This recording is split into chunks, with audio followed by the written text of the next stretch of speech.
We will pay homage to the Buddha by reciting Namo Tassa 3 times. Namo Tassa Bhagavato Arahato Sama Sambuddhassa. Namo Tassa Bhagavato Arahato Sama Sambuddhassa. Namo Tassa Bhagavato Arahato Sama Sambuddhassa. So today we will start the next topic, Muccitukamyata. That is an inside knowledge, the higher inside knowledge we have to know. As we have explained in our previous Dhamma talk,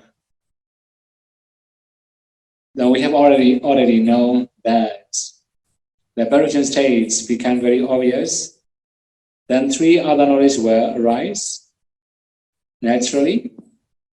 Then also has already mentioned, it doesn't explain how to practice.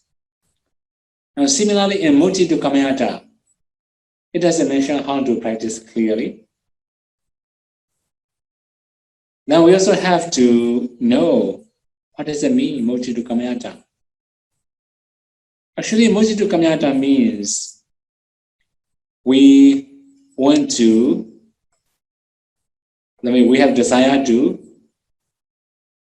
deliverance, or we have the desire of deliverance. That's called Muccitukamyata. What is it? Desire of deliverance. That means when we are going to practice for higher knowledge, then we also have to know all the nama rupas clearly. They are apparition states, they are rising and perishing. Finally, we will know only the apparition states very clearly.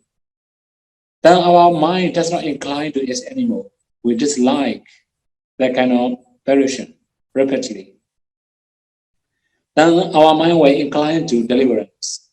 We wish to be free from all these kind of apparition states. So here we have special explanations for the simile of a fisherman.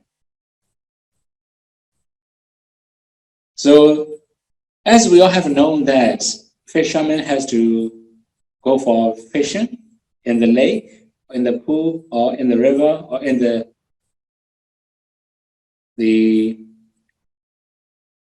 any local area. Then when he's going to fish, he may use many different instruments.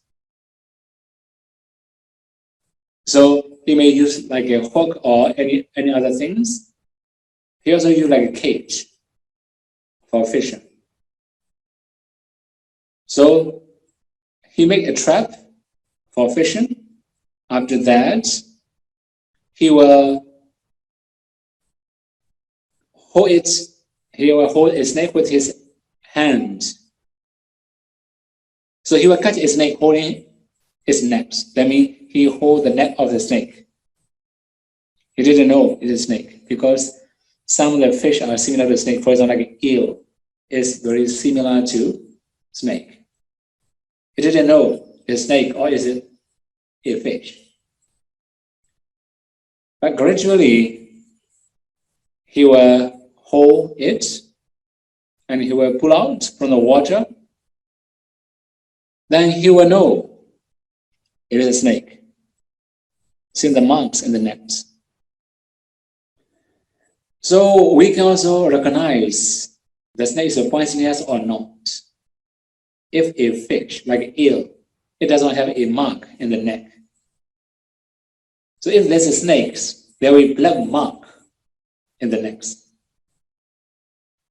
Ideally, maybe 3 or 4 mostly 3. 3 lines, black lines in the neck. When seeing it, we can know it's a snake. It's also poisonous. But he has already hold it in his snakes. He has already had in his nets. Then he will feel scary and he will throw it away.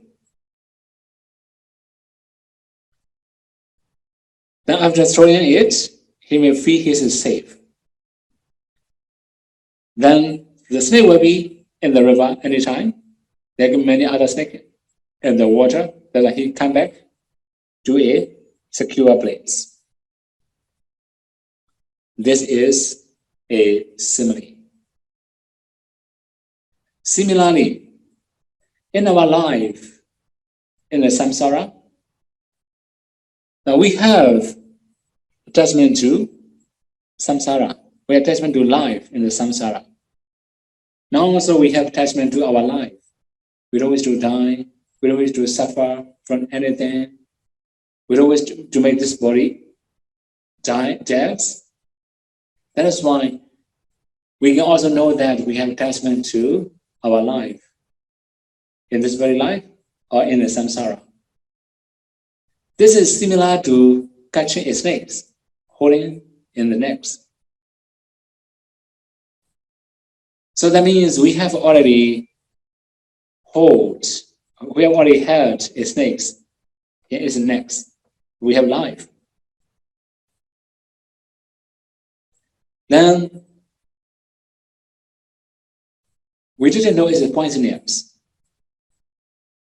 As long as we didn't know it's poisonous, it's a snake, we will not be scared of it. Now what does it mean, knowing it's snakes? Yeah, our life is full of poison.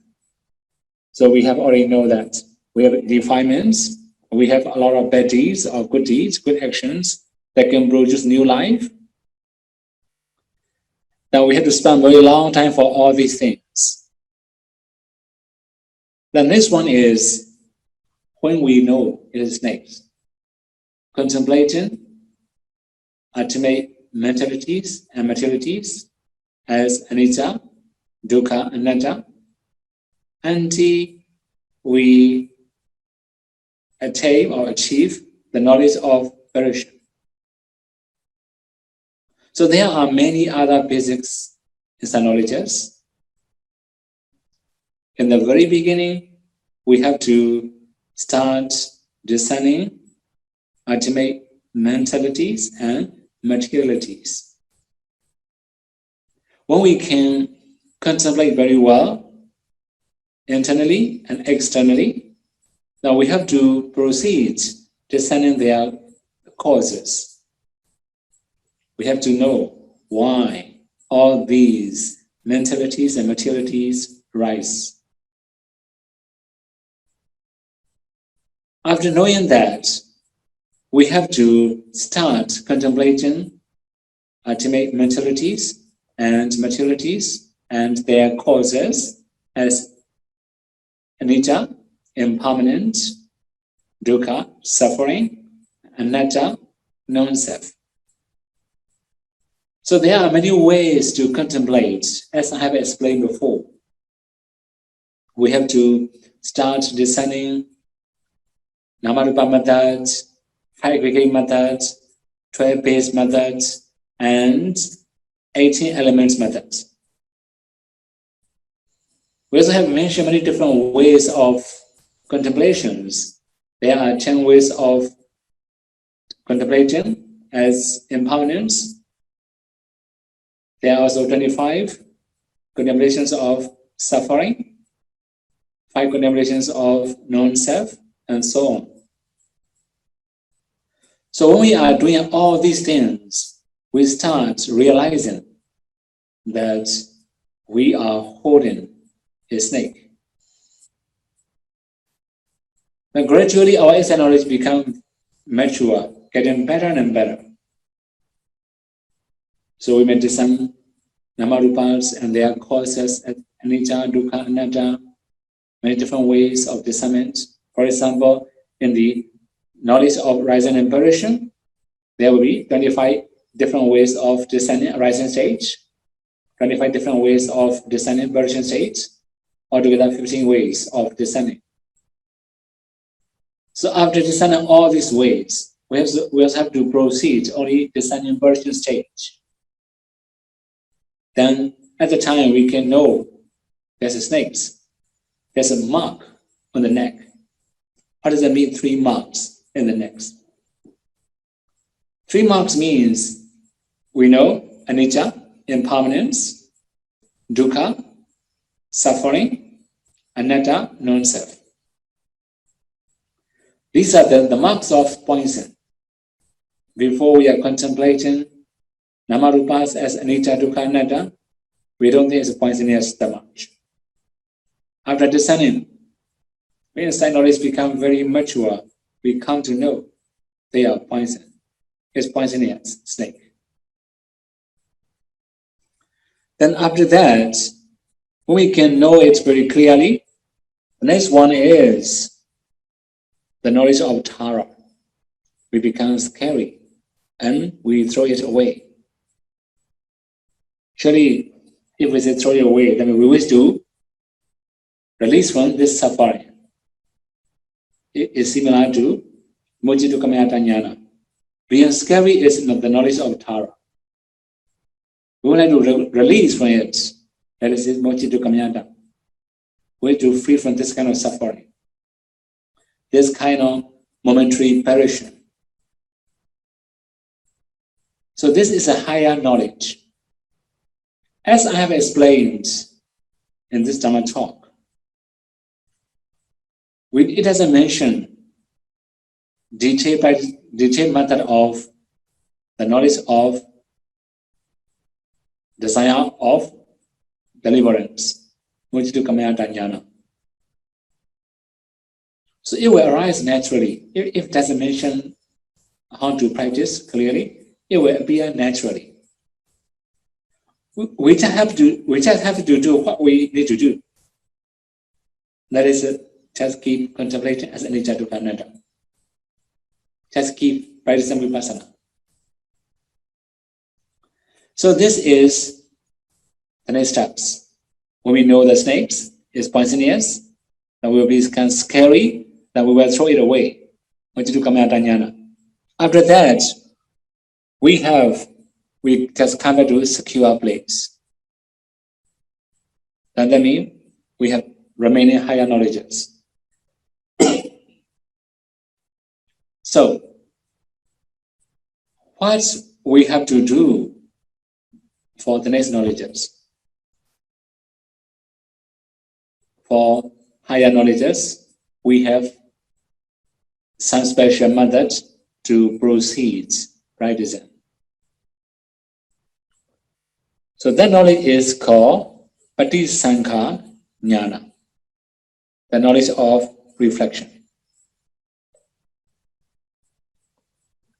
So here in this stage, it mentioned many different ways of contemplating as anicca. In the very beginning of insight knowledge, it just mentioned 10 different ways of contemplation as anicca. But here in Patisankha jnana, it mentioned 12 different ways of contemplating as anicca. So 12 is too much. For trying, I will give you only 3. So this one is anicca dikato non-continuous. I think this word is a very simple. You can also understand what does it mean non-continuous. As we all have known in the very beginning of Vipassana, so it doesn't go beyond the perishing stage. Right? It will just keep rising and perishing. Gradually, it will be only perishing states. It cannot go beyond that. That means it cannot arise continuously. So perishing all the time. This is the first thing we have to understand as anicca. Mostly within this body is continuous. Because we can see solid body. We cannot see the particles. We cannot know this body is made of particles. When we come to know this body is made of particles, we may have different perceptions of understanding. We may have different understanding of this body. So now if we know it's not continuous arising, it has rise and perish,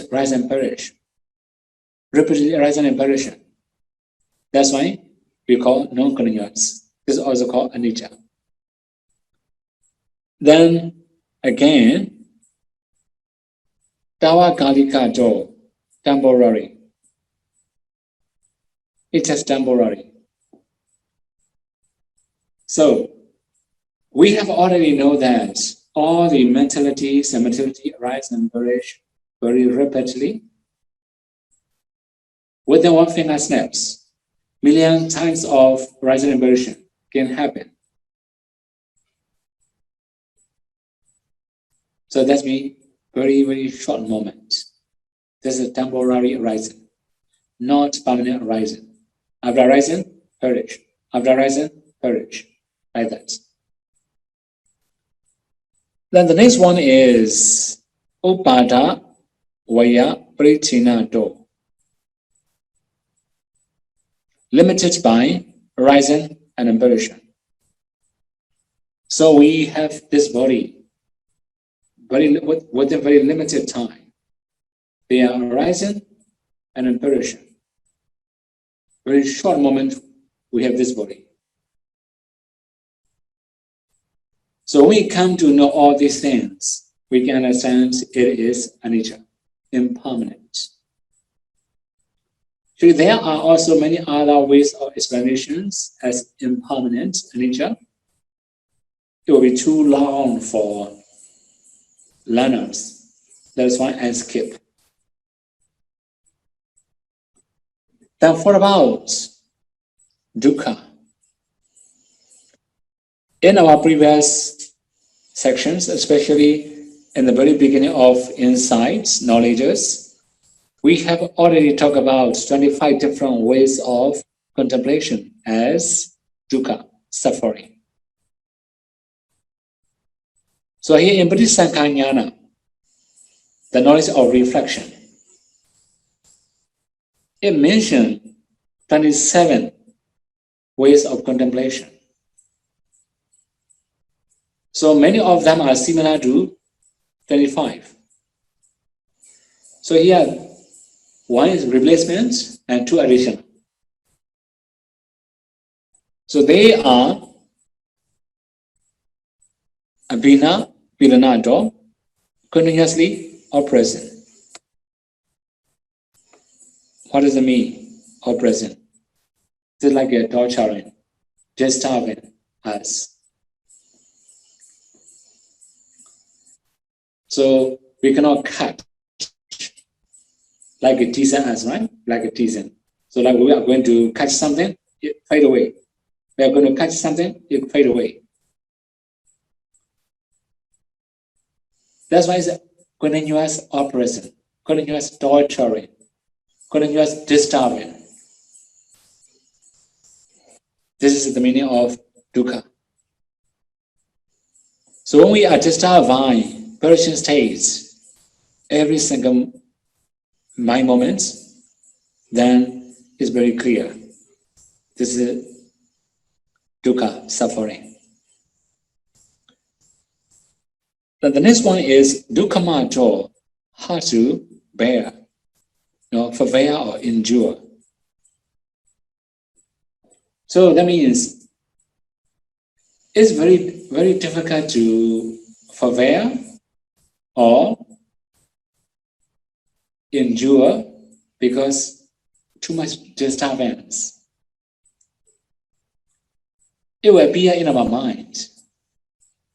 Now, we don't think that this body is a disturbance because we cannot know the particles, their momentary arising and perishing, their rapid perishing, and so forth. That is why we don't have this kind of feeling.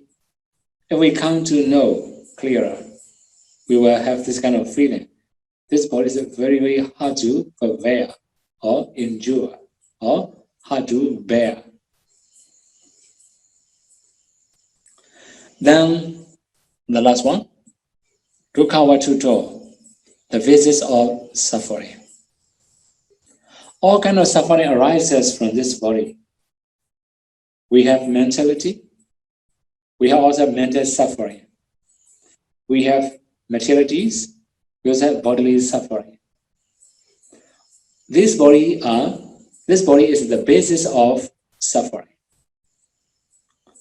And when we come to know the body is made of particles, momentary rising and perishing, it will become clearer. This body is the basis of suffering. So this is the explanation as dukkha. So there are many other different ways. Now here I just mentioned only 3.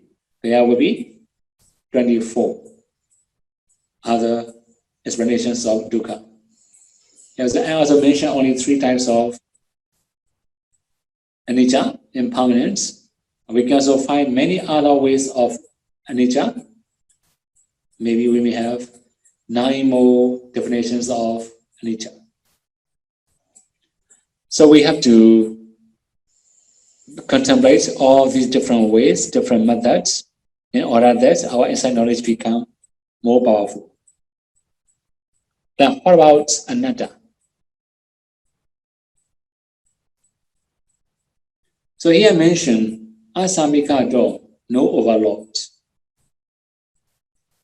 Then we also have to know that this body does not belong to us. It's not our belonging. It will arise and perish naturally. When we come to know, then our insight knowledge become mature. The next one is anisana door, no refuge. Yeah, we cannot create refuge in this body. Now we can also say another one is it's not under our control. This is also called anisana door. We cannot control this body. We cannot control their rising and perishing. We cannot control their causes. All are out of control. That one is called anisarana. Then the last one is not following one's desire. This body will not follow our desire. Although we wish this body healthy, we get sick. Although we wish this body to be happy, we have to suffer. Although we wish this body to live long, we have to die. Although we wish this body to be beautiful, when we grow older, we'll be ugly, naturally. Although we wish this body to remain young, but this body grow older and older. This body does not follow our desire. That's why it's called avasa vatito. This is contemplations of anatta, non-self. So there are 4 more different ways of contemplations mentioned. I just mentioned only 3. Not only that, when we talk about dukkha, we also have to know asuba, repulsives, or undesirable, or loathsome. So, what does it mean, asuba? In the very beginning of insight knowledge, we also have explained, we have living death, and we also have corpse. When seeing a corpse, a dead body, we can also practice asuba meditation. We can also practice anicca dukkha anatta. Not only that, when seeing living body by descending 32 body parts, and so on. We can also descend Asuba. We can also practice Asuba. At the time, I had already explained, we can focus on both male or female in Vipassana. When we are practicing Samatha, we must choose our own sex. When we are practicing Vipassana, we can practice seeing any dead body. Then at the time, after seeing dead body, we have to do some Namarupas and their causes. We have to contemplate as anicca, dukkha, anatta, asubha. But now here, it has mentioned 7 different definitions of asubha. So they are ajanyato, that means being objectional. So that means this body is undesirable. That's why it's ajanya. We also have to understand. The next one is dukkanda, stinking, bad smell. So this body also have bad smell. That's why we have to take a shower. Then, as a layperson, you may also use some perfume, some other good smell for your body. As an ordinary person, we cannot use. Okay, this means we have natural body. Then, if we are living in this dusty place, or if we have to work very hard, a lot of sweat, then there will be smell in the body. So the main thing is it is stinking. That is why it is also called asubha. Then the next one, jigochato, disgusting. So this body is full of disgusting things and everywhere, from head to feet. So if we wrap our body with our hands, we can also see some dust. Then we have to clean our body every day. After eating, also we have to clean. After taking some juice, also we have to clean. So we have to clean our body many different ways. We have to wash mouth, we have to wash body, we have to wash clothes. That's why this is called disgusting. Then the next one is patikulato, repulsive.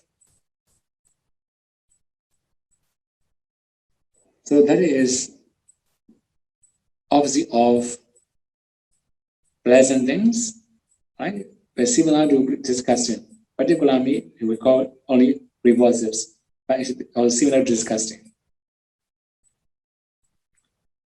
So we can also understand it's opposite of pleasant, unpleasant things, and desirable things. Also out of our control. Whether we wish or we don't wish, we must accept it. Then the next one is amandanarahato, unaffected by disguise. Actually, this one is only literally, I just copied from Visuddhimagga. The real meaning of amandanaraha means, although we decorate our body, it will not change its nature. We can cover with good smell, with good perfume. One day, the next day, not sure. Although we try many ways to cover that smell or dirty things in this body, we cannot cover very long time. It will appear as natural.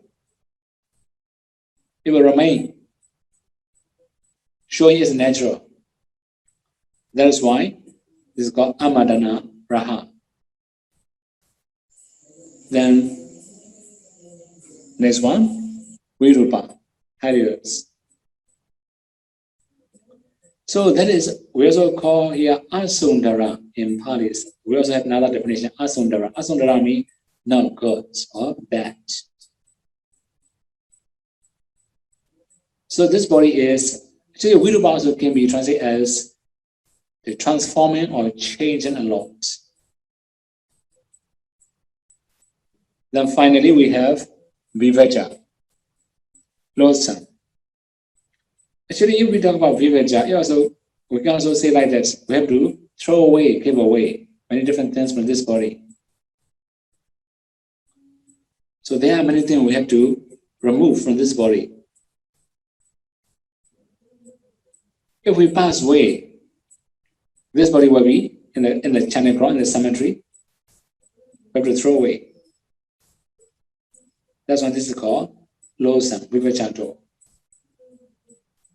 So when we are living, this body is very valuable. When we pass away, it's not valuable. I remember one of the Namatama talker talking about death body. If a pig dies, they can sell the meat in the market. People were buying it. If a goat or a sheep die, then they can sell the meat in the market. People were buying it. If a human being passes away, although we say, I will sell you this body, nobody will buy. Nobody think it is auspicious. People think that eating meat is auspicious, maybe. They may think, right? They may think eating meat is auspicious. They like meat, they can eat, they can buy in the market. But human, dead body is undesirable. So that means the dead body of chicken, the dead body of goat, sheep, bull, cow, buffalo, or other animals will be valuable. Human dead body is not valuable. This is called Asuba. So here it mentioned 7 different contemplations as Asuba. This is in Purification17 the knowledge of reflection. Then if we can do it very well, then we also have the next steps to keep practicing. This is the last part of insight knowledge. We call Sankharupakanyana, the knowledge of equanimity towards formation. I think all the meditator has known this name. This one is very common. So in this stage, we have to study many different things about sunyata. I think many of people have known this Pali words, sunyata. Emptiness. Mostly we translate as emptiness. So why we have to talk about sunyata too much? So at the end of insight knowledge, it just mentioned many different ways of sunyata. So whenever we talk about sunyata, we also have to know about anatta. Or we also have to know the opposite words, atta. So it mentioned many different ways of contemplation in this knowledge. The very beginning one is only 2. Atta, self or soul, and Attaniya, belong to the self. Only these 2. So we must know that there's no everlasting entity, no self. And not only that, we also have to know there's no body that belongs to self or soul. So it just mentioned very simply. So we also have to know another way. All the formations are non-self. Also, we also can understand all the formations does not belong to self. That's why it's called sunyata. That means emptiness. Then, in reality, there are many different ways of contemplation as sunyata. There are many different ways. Also, mostly it has mentioned to contemplate the five gates as emptiness. If we talk about five gates, we can also understand 12 bases, 18 elements. So, it mentioned many different ways of contemplation. Swadharma is 6 ways of contemplation, 8 ways of contemplations, and 10 ways of contemplation. Then there will be 12 ways, finally, 42 different ways of contemplation. As we have explained before, in the Purification, there I mentioned 12 ways of contemplation as contemplating as anicca, 27 ways of contemplation as anicca, and 7 different ways of contemplation as anatta. All these will be covered here. So, after contemplation, all these things, this is the last part of insight knowledge. So, one more thing here we have to know. If we can contemplate all these things clearly, although we try in very different ways, if we cannot attain any path and fruition knowledge, then we can also practice Anupata Vipassana. That means we can practice every single mental fetters and mentalities and materialities in every single mind moment, one by one. We also can contemplate, for example, consciousness. Just recite consciousness and contemplate as anicca, dukkha, anatta. Then after that, we also have to do phassa as anicca, dukkha, anatta. Then feeling as anicca, dukkha, anatta, and so on. We can do one by one.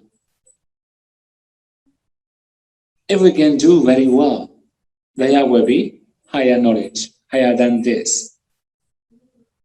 So among the insight knowledges, this one is the last part. We also call Uttana Kamini Vipassana. So today all the way of practicing are for highest level. We call in Pali Uttana Kamini. Very close to the path and fruition. So I also have explained last week from Bhankanyana, the knowledge of operation, to Sankarupakanyana. It can be within one sitting. It can be within one finger snaps. It depends on how strong our insight knowledge. So when we come to know all these ways, or if we can do very well, then there will be the last mental process as path and fruition. What does it mean, path and fruition? So here we have path and fruition. After the knowledge of equanimity to a formation, there will be path and fruition knowledge. So, after that, we may have parikama, preparation. Is very close to the path knowledge. Then after that, we have upachara, access to path and fruition. Then we have anuloma, conformity. So, you may also have known this Pali words, anuloma, frequently. All the bodhisattva were practiced up to anuloma jnana. But in reality, anuloma jnana is only one mental process, the same mental process with path and fruition knowledge. So anyway, their insight knowledge is powerful enough to attain path and fruition knowledge. But they will not attain because they have made aspirations to become a Buddha. That is why they cannot attain any path and fruition knowledge. So, why is it called anuloma? Why is it called conformity?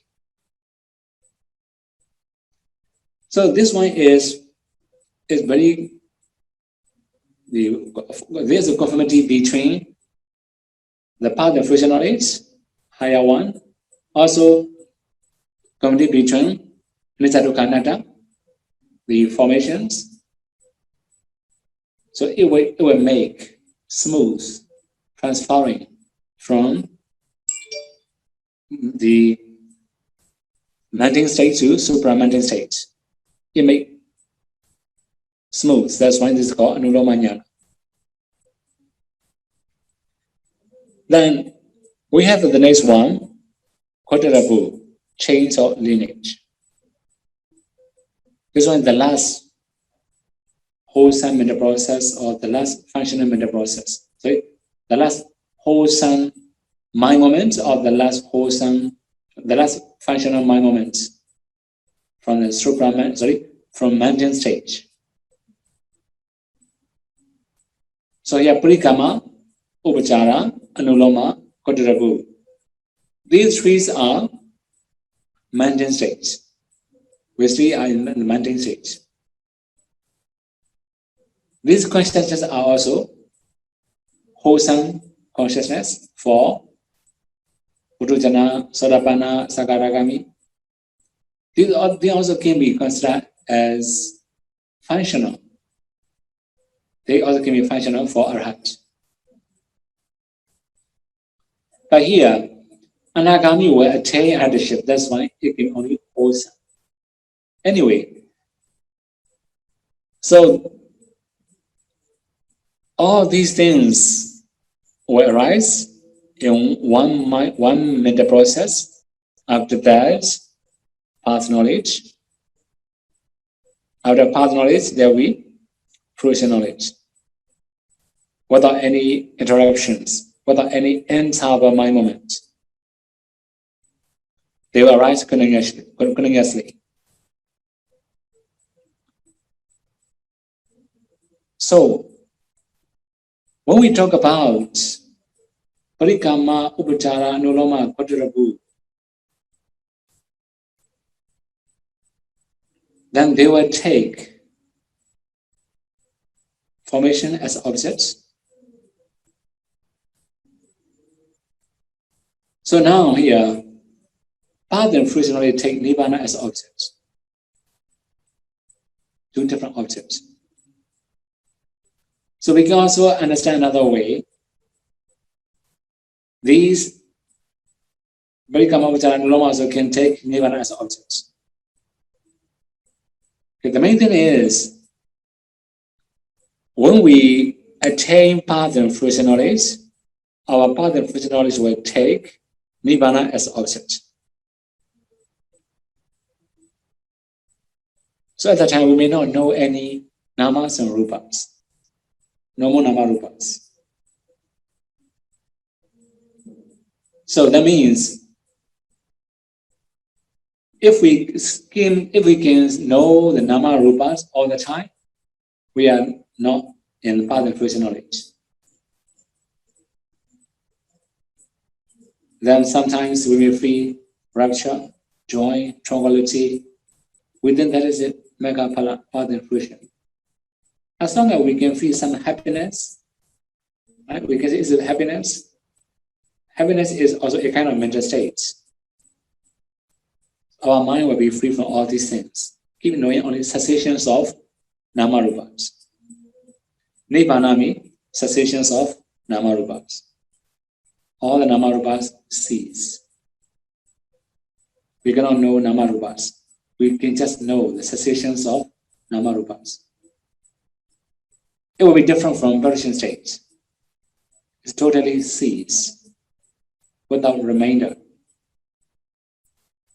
After that, we have revealed knowledge.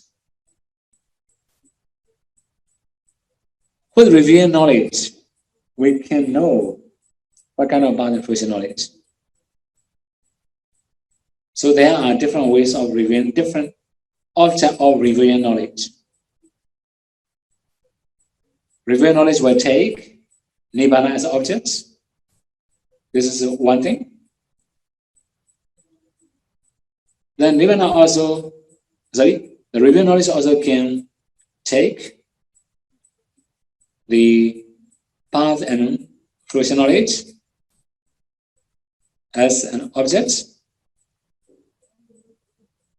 Then the revealed knowledge also can take the defilements that he has already eradicated. So that means they can know how many defilements are already eradicated. Not only that, they can also know the remaining defilements. How many defilements are remaining in the process? His life. This is called Pachavakkhana Jnana, revealed knowledge. Then for about arhats, they may not have remaining revealed knowledge. They have already eradicated all the defilements. Then they may review their path knowledge, fruition knowledge, Nibbana, and the defilements they have already eradicated. This is called revealed knowledge. Then, after that, if we can attain path and fruition knowledge, we can enter into fruition attainment. This is very clear. Then again, if we have already practiced all these methods up to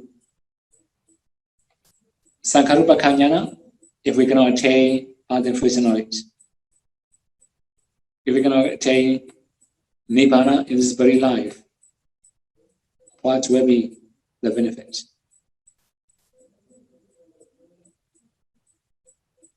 Then we also have to understand that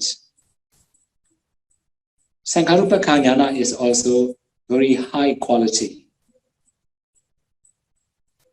for our parami perfections. Now how can we, sometimes people also ask, what's the practice to take analytical knowledges? They call in Pali Parisammita Jnana. So all the meditators who attain Parisammita Jnana must have practiced Vipassana up to Sankharupa Jnana. That means he must know all types of emptiness mentioned. So it will become very strong and powerful supporting cause of Purification. It also can be very strong supporting cause of liberations in next life. It mentioned if somebody passed away when he was practicing Vipassana, he can be reborn as a deva, or he can be reborn as a human being. Next life, his mind will incline to meditate easily. In human realms, we have to suffer a lot. We may have a sense of urgency easily. In the Deva realms, more enjoyable things, more pleasure, then they will not have sense of urgency easily. Then what to do? If we are born as a Deva, if we have already practiced up to Sankalpa or very strong and powerful inside knowledge, next life, our mind will incline to meditate, even as a Deva. If we are forgetful because of full of sensual enjoyment, then our Dhamma friends who practice together as a human beings will remind us, friends, do you remember we have already practiced up to this kind of level? We have already practiced this kind of training. When he reminds, we can recall all our practice. We can also practice easily. If we don't have this kind of friends, there are also some Dhamma talkers, divine beings. After listening from their Dhamma talk, we can also recall our practice. We can also continue practicing.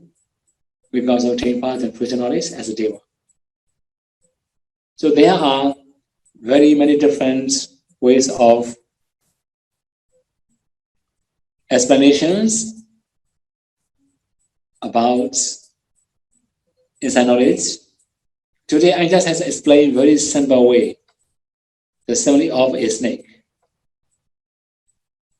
Now after throwing the snake away, when we are in a secure place, we will turn our face and look at where we throw the snake.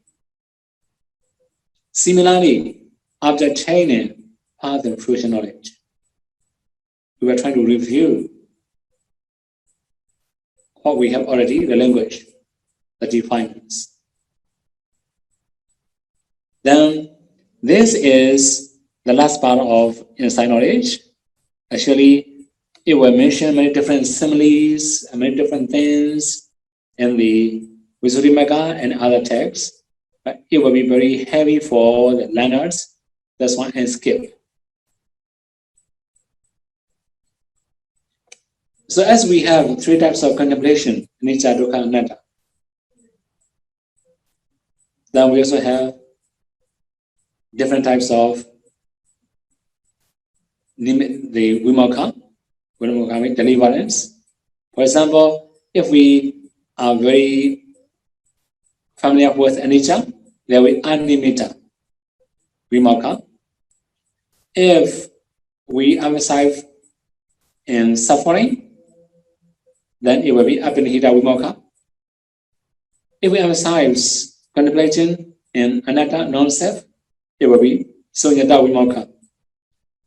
So three different types of entrances to Nibbana. So we can use these three entrances to enter into Nibbana. Anicca, dukkha, anatta. As long as we can know one of them, we are closer and closer to Nibbana. So today, and this is the last Dhamma talk for Abhidhamma sections. So may you all be able to practice all the three trainings knowing all types of ultimate realities, experiencing all types of inside knowledges. May you all be able to realize and find a cessation and no suffering, Nibbana.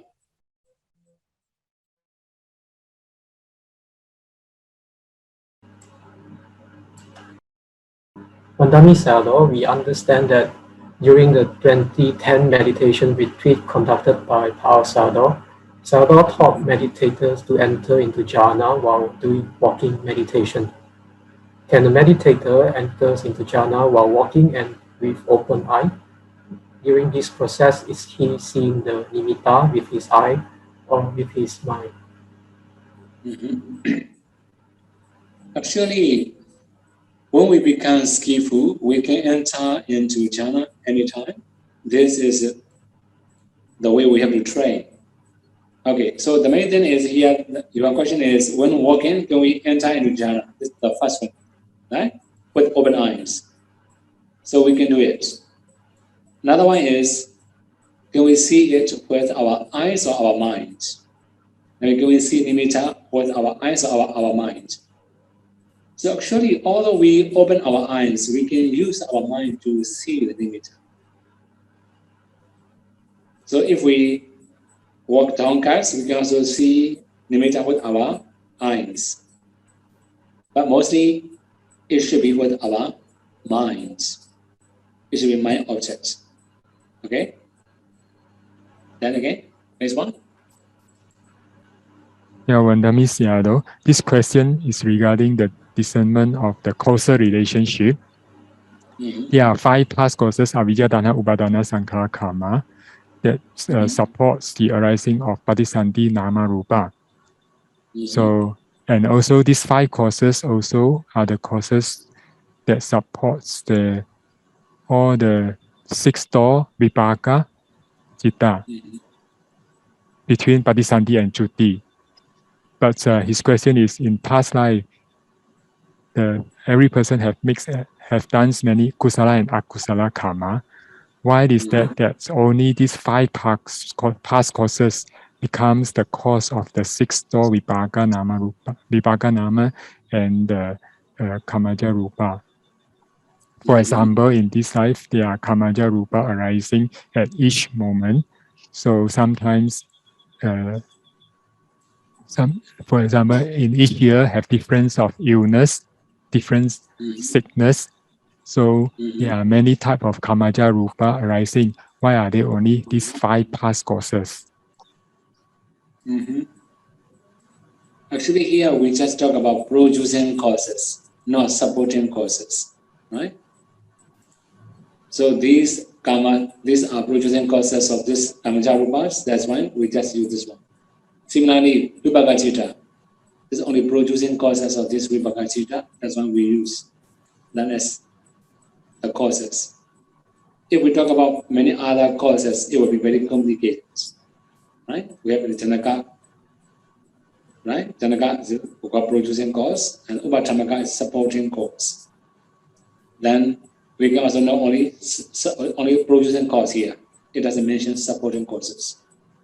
Okay. Then the next question is, dear Sayadaw, is dependent origination first method important for higher Vipassana practice? And between dependent origination fifth method and first method, what are the different and which one is more important? Okay, here I cannot say which is the more important. It depends on the meditators and their past parami. So actually both of them are important. They have different system, different approach of cause-effect relationship. In our daily chants, we have Vipassana, Sankhara, Sankhara-Pacaya, Vijnana. Right? This is our first method. So this one is formal. We talk about fifth method. We have to discern all the 5 past causes, present causes, in every single mind moment, in every single aggregate. It's more detailed. Right? If we have fifth method, it's more in detail. That's why we can say both of them are important. So which is the most important? It depends on the meditators. So if they can discern the first method very clearly, very useful for their improvement, this one is important for them. If fifth method is very clear, and they can make it better and stronger for their inside knowledge, then it will be important for the meditator. So I cannot say which one is important, but there's two different ways, right? During Buddha's time, many disciples, after getting meditation subject from the Buddha, they went to some place to practice until they attained liberation. If a meditator already gone through the Samatha and Vipassana coursework, is it possible for him to practice on his own until he attained path and fruition without a teacher's guidance? Okay, so it will be a little bit different from Buddha's time in the modern society. At the time of the Buddha, actually they study all the meditation methods by heart, not only by books, right? By heart. So when they encounter difficulty, they also come to know what's the difficulty. They also have to learn all the things, the difference between practice, how nimitta appear, how jhana arises, how knowledge arises, all the obstacles, all the solutions. They have to study by heart from the Buddha. After that, they will live alone. In modern community, although we know how to practice, but there are many things to solve. If we are knowledgeable, we can practice alone without teacher's guidance after learning all the methods. If we are not that much knowledgeable, or we have difficulty, there must be some dependent. There must be some teacher. Okay? It depends on the quality of the meditator. We cannot say exactly. Okay? Some teachers say that path and fruition mind process can be created if the person have concentration. Is this statement true? We cannot say create. If we say create, that means everybody can create, right? It's not because of concentration. It depends on path and fruition. So that means the path knowledge will arise only one time. We cannot create. But what about fruition? We can enter into fruition attainment. Then we can re-enter into fruition attainment. We can say we can create fruition mental process. It depends on our attainment. Without path and fruition attainment, it's impossible to create. Okay? The sixth question is, why is it more suitable for a person to practice psychic power only after they attain third fruition? Actually, if we cannot eradicate the defilements, we can lose psychic power anytime.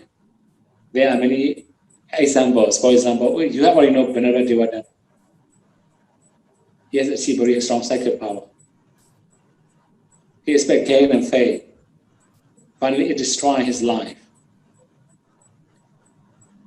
In modern community, you can imagine if you know somebody has very strong psychic power, or if many people come to know somebody has very strong psychic power, they will approach, he will gain a lot.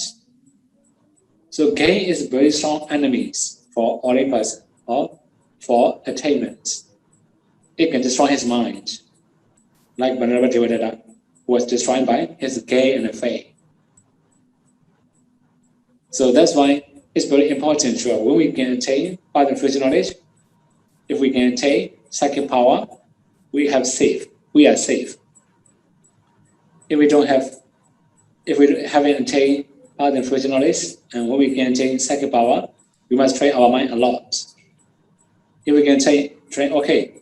If we cannot train, we can be second Devadatta. Very risky, right? That's why it's important to attain path and fruition knowledge. Okay? And then the seventh question is, to attain fruition, must we be guided by a suitable teacher? How do we define a suitable teacher? Must the teacher be an Arya and with psychic power in order to guide us to fruition level? Okay, we have many different level of teachers. You mentioned in the text. Of course, in modern society, we don't have the Buddha. If we have Buddha, Buddha is the best teacher. We don't have very strong and powerful disciple like Venerable Devadatta, Venerable Sariputta, Venerable Mahamoggallana. Then we can study from them. It's very strong and powerful. So it mentioned the Buddha, Pacceka Buddha, Arhat, Anagami, Sakadagami, and Sotapanna gradually. If we don't have Sotapanna teacher, then there must be Sangarupa Kanyana, inside knowledge, right? Then we actually who can take jhana. Then there must be somebody who can explain all the Buddhist texts. That means knowledgeable in Buddha's teaching. If we have that kind of teacher, we can say this is proper.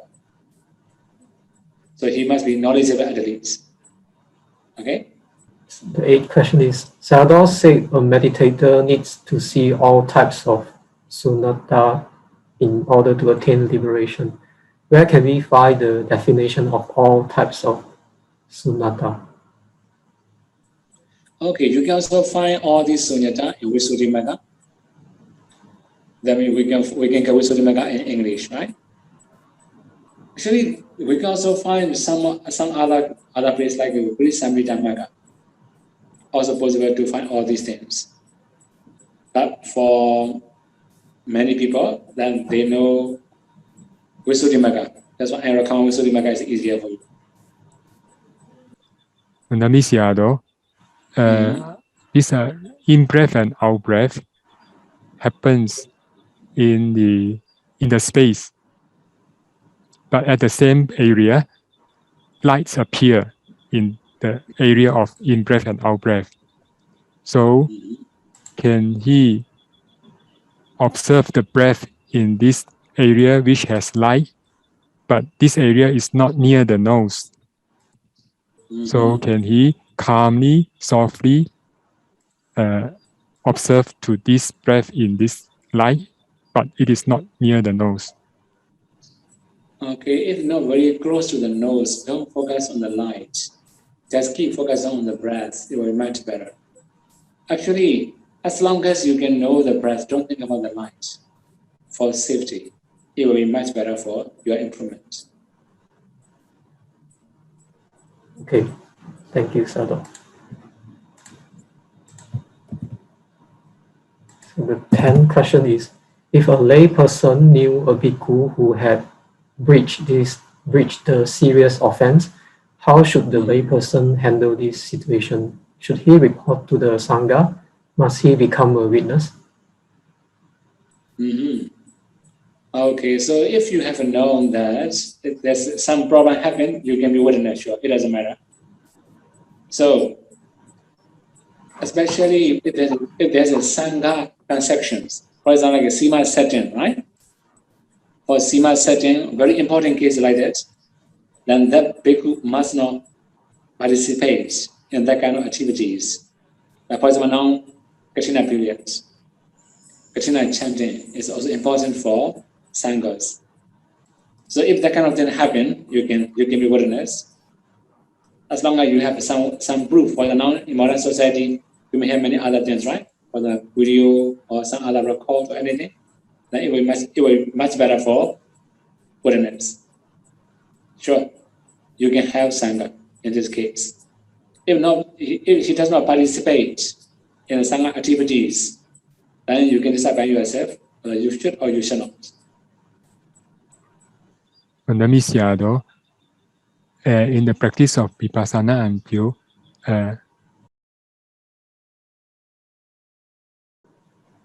when the meditator discern perishing as Asuba, which is particular, Sayadaw says that the body is full of repulsive things.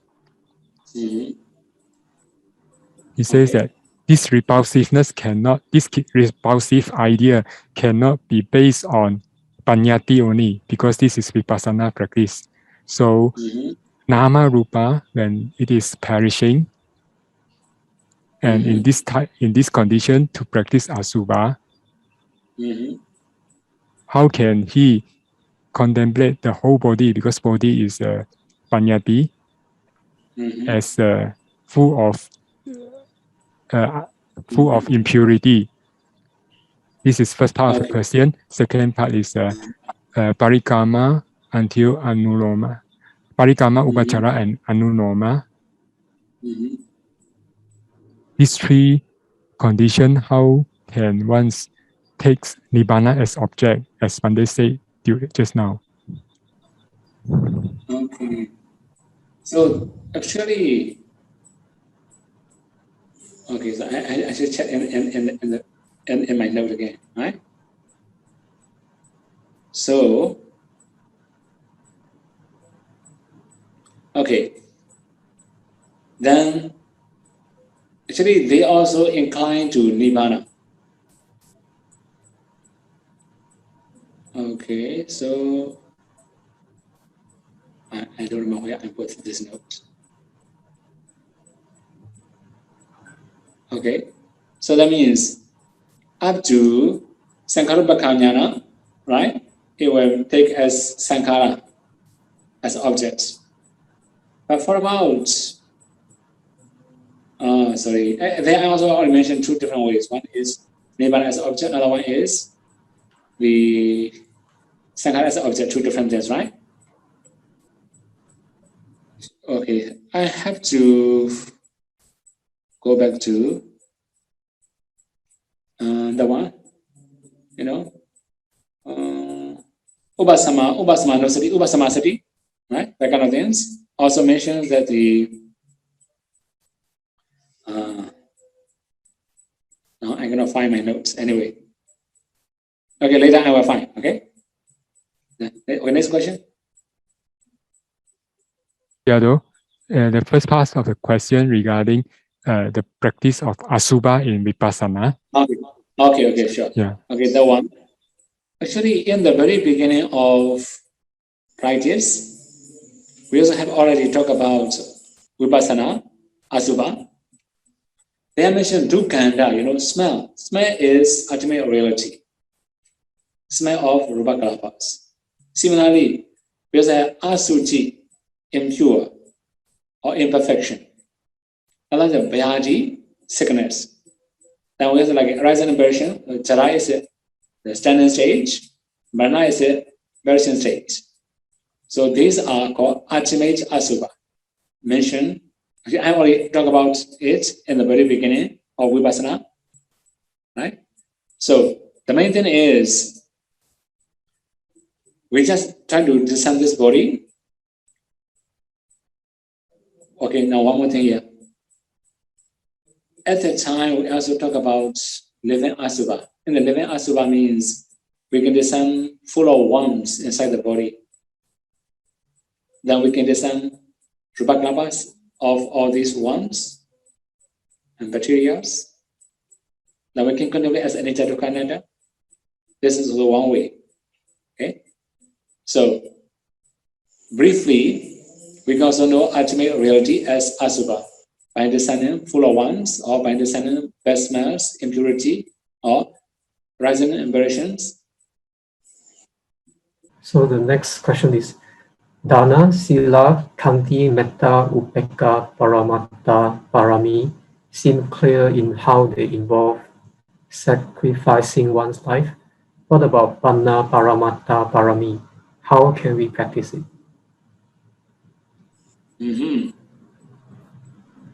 Actually, Panya Parami also, we have to help people with our wisdom. When we can have people with our wisdom, sometimes we have to sacrifice with our life. For example, like you are a school teacher. Now, if you have to come and teach in Myanmar, it will be very risky, practically, right? So that is called Panya Paramatta Parami. Sometimes we have to sacrifice with our life for using our wisdom to help people. Okay? If someone he become tired after practicing meditation, would he fall into bhavanga can he fall into Bhavanga and rest, then again practice meditation? Actually, if fall into Bhavanga, this is not really good sign. That means you are very lazy, right? So if you are tired, just trying to enter into jhana, refresh, after that re-practice Vipassana. It will be more convenient. Okay? Mandamisiado, this question regarding this Patisankha Jnana stage. In the Patisankha Jnana stage, there are three types of three types of contemplation. One is contemplation as nimitta, bhavata, nimitta and bhavata. So his question is, what does this mean by each one of them? What's the meaning of contemplation of nimitta, contemplation of bhavata, and contemplation of nimitta and bhavata? I see. Okay. Actually, I have already explained that one in the knowledge of Tara. They also mentioned already. It's okay. The one is that if we contemplate as anicca, then we call it a nimitta. Nimitta means the formations in past, present, future. If we contemplate as a dukkha, then there will be bhavata, right? When we have the reflections on bhavata. Bhavata means the arises in rupa and arupa realms. So if we contemplate as an anatta, then will be nimitta and bhavata, two different. Right? It mentioned, I have already explained that one in Bhaya-jnana. Similar thing can be applied in Patisankha-jnana. Okay? Dear Sadhu, in the Patisankha knowledge, a meditator practice Asuba on body of both gender. Can Asuba also be practiced on Nama and Rupa? Okay, so actually Asuba can be in the very beginning or inside, not only in Patisankha. That means even we are very basis of Vipassana, we can do both male or female, different gender, it doesn't matter. So Nama Rupa also the same.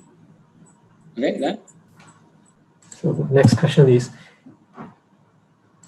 the eye transparency is impinged by color, which is a paramatta rupa. So why is the nimitta or light of wisdom said not to be visible to the eye base? Why do some people say the nimitta can reflect off the eye base? I'm not quite clear. The question is not quite clear. Yes, Sairo. I heard before that eye transparency takes one as object. So one is the paramatta rupa. So then some people say that the nimitta can reflect off of the eye transparency. So some people can see a little bit of the nimitta. This is maybe a little controversial, but many things I have heard and talked about on this subject. So maybe a little bit panyaloka.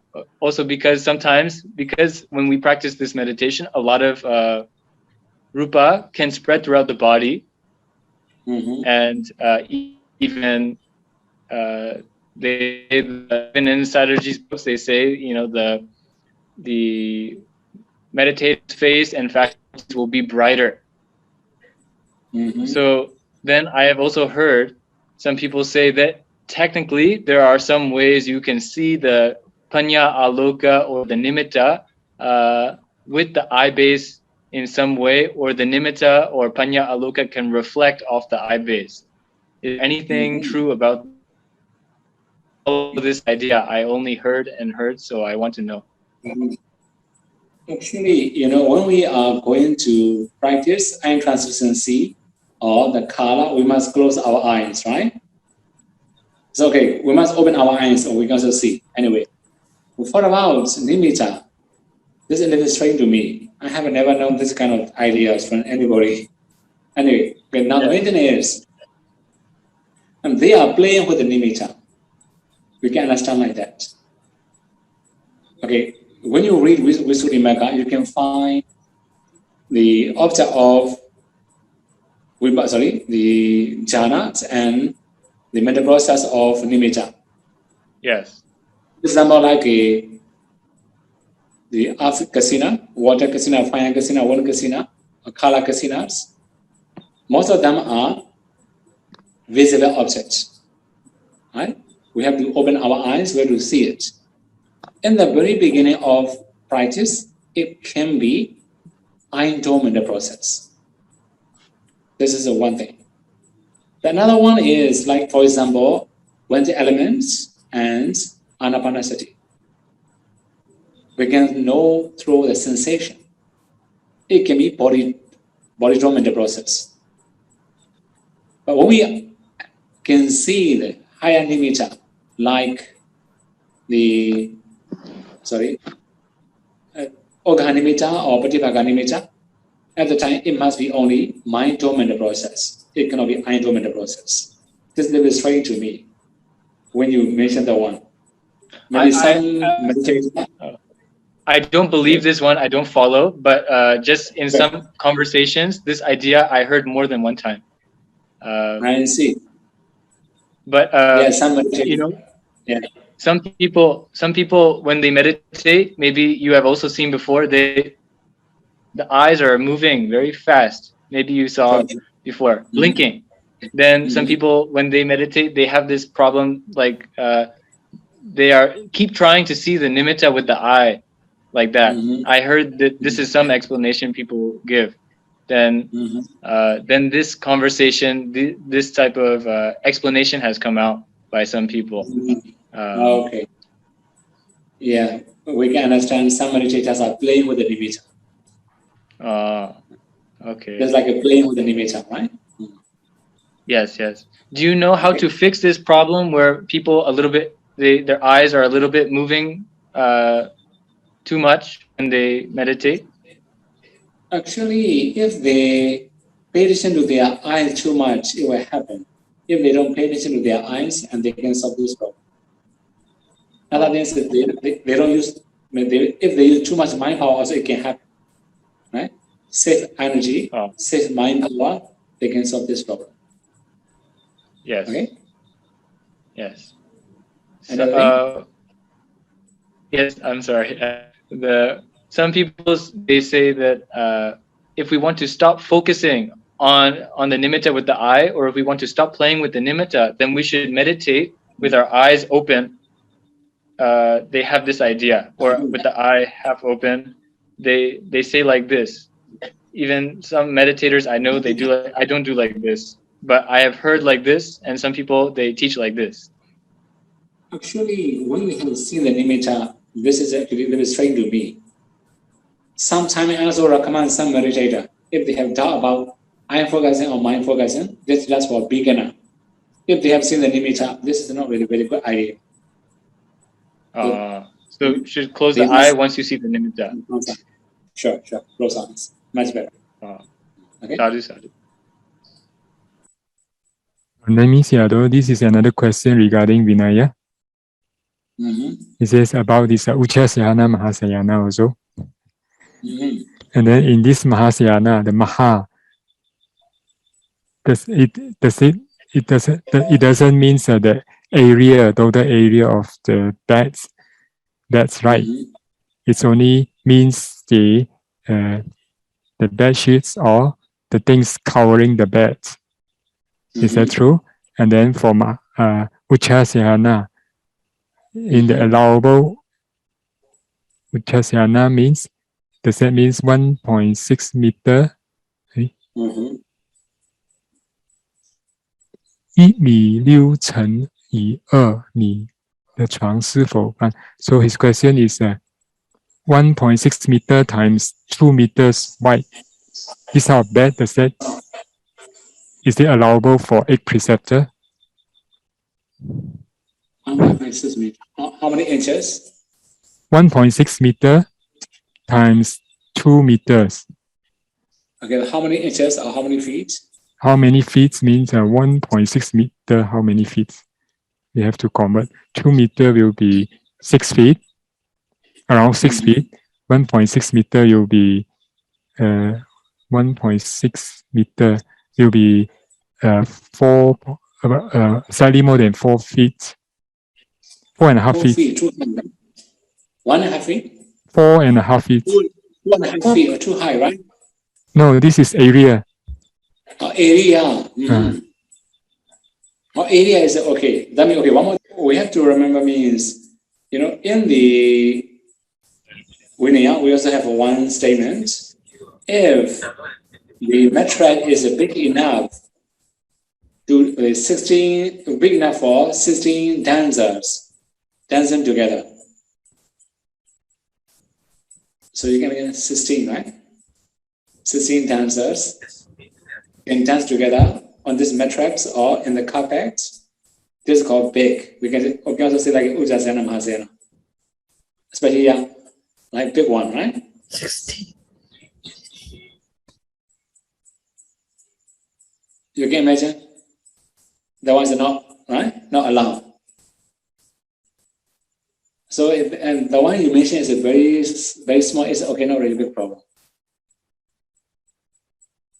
With regard to the previous question, if the bhikkhu continue to ordain bhikkhu or samanera, even he had reached very heavy offense, and he continued to chant patimokkha with other bhikkhus, is this suitable?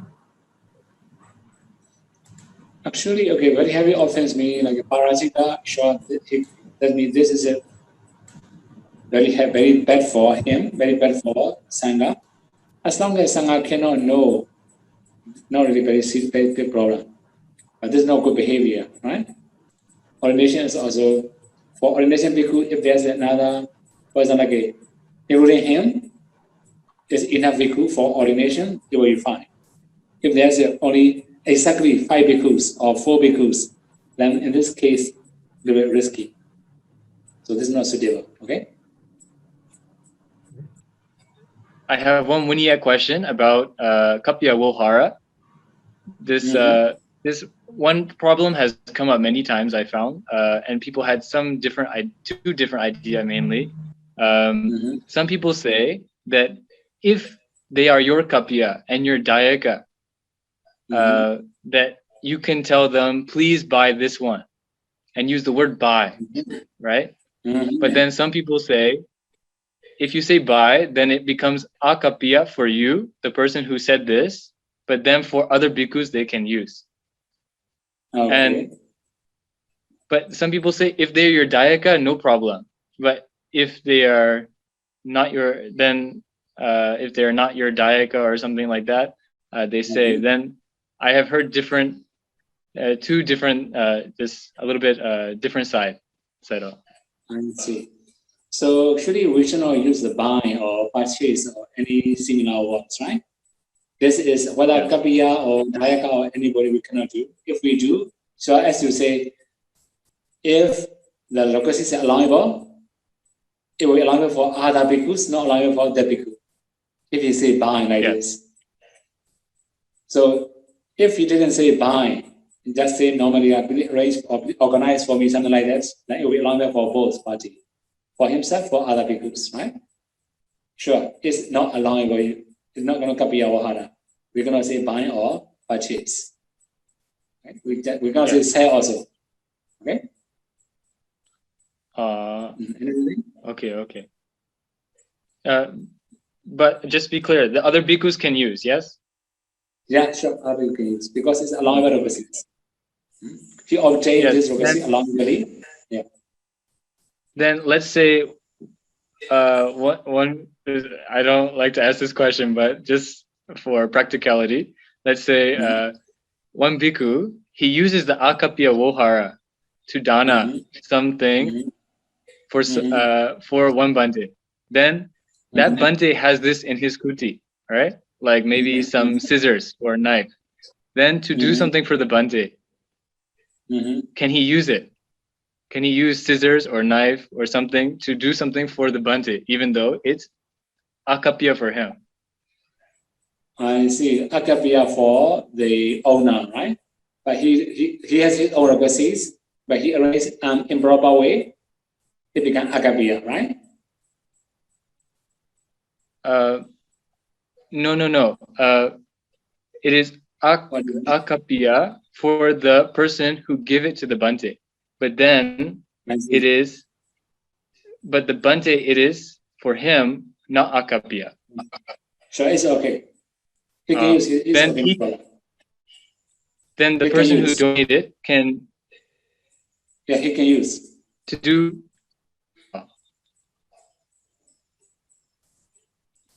Hello? No, I mean, let's say I want to, like, for example, I want to help someone, right? Then I want to use the item, I donate for them, but I use Akappiya Vohara for them. For that item. Okay. I see. Yes, So that means he cannot use. He cannot use. Oh, okay. If Still like apati just to touch. Sure. Okay. I'm sorry. I heard opposite. I heard something. Then I want to ask like this. Yes, I'm sorry. Okay. Okay. Okay. Thank you, Sayadaw. Itawata cha amehi sambadam punya sambadam sabbe deva numodandu sabbe buddha numodandu sabbe saddha numodandu sabba sampati siriya idam me nyadinam hotu sukhita hondu nyadeyo idam me nyadinam hotu Sukhita hondu nyadeyo idam me nyadinam hotu Sukhita hondu nyadeyo idam me punyam asawekaya waham hotu idam me punyam nibbanasa pajayo hotu mama punya bhagam sabbasadanam bhajemi te sabbe me samam punya bhagam lavandu sa